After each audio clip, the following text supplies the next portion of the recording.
करवा चौथ के 4 दिन बाद कार्तिक मास की कृष्ण पक्ष की अष्टमी तिथि को 24 अक्टूबर बृहस्पतिवार के दिन अहोई अष्टमी व्रत रखा जा रहा है, जो कि माताएं बहनें अपने संतान की लंबी उम्र के लिए निर्जला व्रत रखती हैं। इस व्रत को करने से घर में सुख समृद्धि बढ़ती है, बच्चे करियर में खूब तरक्की करते हैं।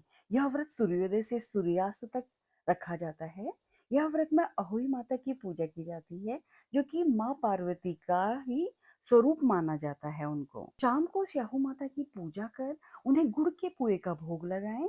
कथा पाठ के बाद तारों को अर्घ्य देकर व्रत पूरा किया जाता है। भोग में विशेषकर सूजी का हलवा, बताशे, दूध भात का भोग लगाया जाता है।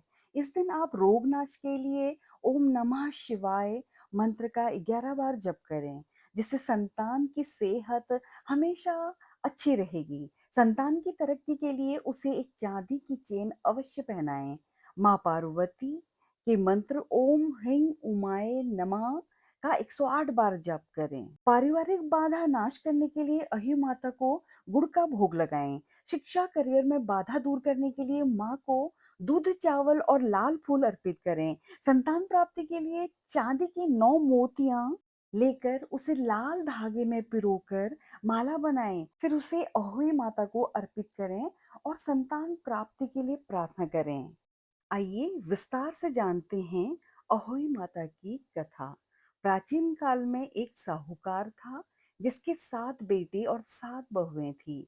इस साहूकार की एक बेटी भी थी, जो दीपावली में ससुराल से मायके आई थी। दीपावली पर घर को लीपने के लिए सातों बहुएं मिट्टी लाने जंगल में गई, तो ननद भी उनके साथ चली गई।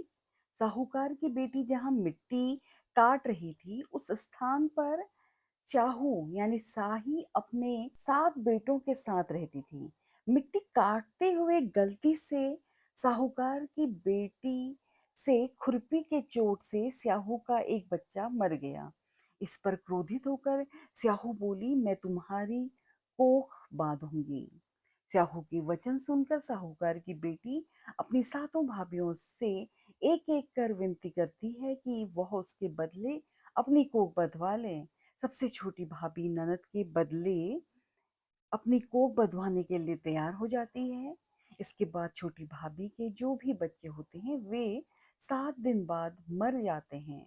7 पुत्रों की इस प्रकार मृत्यु होने के बाद उसने पंडित को बुलवाकर इसका कारण पूछा। पंडित ने सुरही गाय की सेवा करने की सलाह दी। सुरही सेवा से प्रसन्न होती हैं और उसे स्याहू के पास ले जाती हैं। रास्ते में थक जाने पर दोनों आराम करने लगते हैं। अचानक साहूकार की छोटी बहू की नजर एक ओर जाती है। वह देखती है कि एक सांप गरुड़ पंखनी के बच्चे को डसने जा रहा है और वह सांप को मार देती है।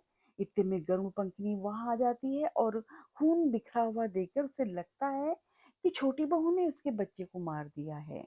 इस पर वह छोटी बहू को चोंच मारना शुरू कर देती है। छोटी बहू बस उस पर कहती है कि उसने तो उसके बच्चे की जान बचाई है। गरुड़ पंखनी इस पर खुश होती है और सुरही सहित उन्हें स्याहू के पास पहुंचा देती है। वहां स्याहू छोटी बहू की सेवा से प्रसन्न होकर उसे 7 पुत्र और 7 बहू होने का आशीर्वाद देती है। स्याहू के आशीर्वाद से छोटी बहू का घर पुत्रों और पुत्रवधुओं से हरा भरा हो जाता है। अहोई का अर्थ एक यह भी होता है, अनहोनी को होनी बनाना और किसी अप्रिय अनहोनी से बचाना। ये थी अहोई माता की कथा। आप भी इस कथा का लाभ उठाएं। आप सभी को अहोई अष्टमी की अनेकानेक शुभकामनाएं।